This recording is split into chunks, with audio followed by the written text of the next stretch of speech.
காலையிலே சாப்பிட்டோம் கைஸ். என்ன நினச்சி பார்த்தா 5:30 போல் அலாரம் வச்சுட்டு அலாரம்லாம் ஆஃப் பண்ணிட்டு கொஞ்ச நேரம் உட்காந்து மைண்ட் ரிலாக்ஸ் பண்ணிட்டு காலையில் முதல் பால் கண்ணுக்குட்டின்ற மாதிரி நம்ம வீட்டுக்கு பால் வந்துடும்.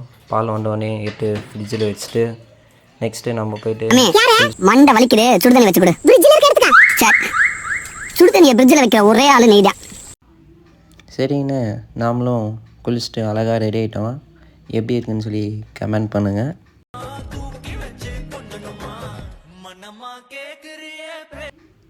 சரி நெக்ஸ்ட்டு சவாரி எடுக்கலான்னு சொல்லி ஆப் ஓப்பன் பண்ணால் ஆப் ஓப்பன் ஆகல. சரி இந்த வாட்டி மிஸ்மில்லான்னு சொல்லி ஆன் பண்ணோம். ஆன் ஆயிடுச்சு கைஸ். நெக்ஸ்ட்டு ரேப்பிடோ ஆன் பண்ணி கொஞ்சம் நேரம் வெயிட் பண்ணலாம். A few moments later. Wait பண்ணால் வேலைக்கு ஆகுறா. கிளம்பி போயிட்டு ஆட்டோலாம் நல்லா பலன்னு பளிச்சுன்னு தொடச்சிட்டு சவாரி எடுக்கலான்னு சொல்லி வண்டியை ஆன் பண்ணிட்டோம் கைஸ். வண்டியை ஆன் பண்ணி கொஞ்சம் நேரம் வெயிட் பண்ணி வார்ம் அப்லாம் பண்ணிட்டு வண்டியை அதுக்கப்புறமா பார்த்தா டக்குன்னு சவாரி வச்சுட்டு சவாரி சொன்னே கிளம்பிட்டேன் கைஸ்.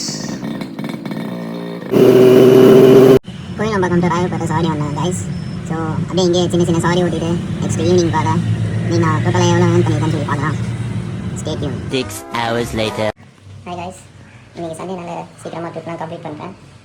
இன்றைக்கி பார்த்தீங்கன்னா யூபரில் வந்து 1018 ஏர்ன் பண்ணிட்டேன். ரேப்பிடோவில் 670. A few moments later.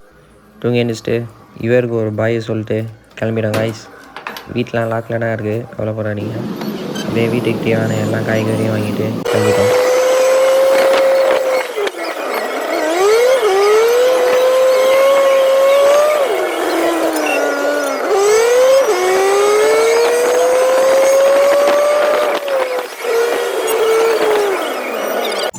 கடைசியாக போய் முட்டை வாங்கினேன் கைஸ். ஸோ கைஸ், இன்னையோட டே கம்ப்ளீட் ஆயிடுச்சு. அல்ஹம்துலில்லாஹ். இதோட நெக்ஸ்ட் வீடியோவில் சந்திப்போம். பாய்.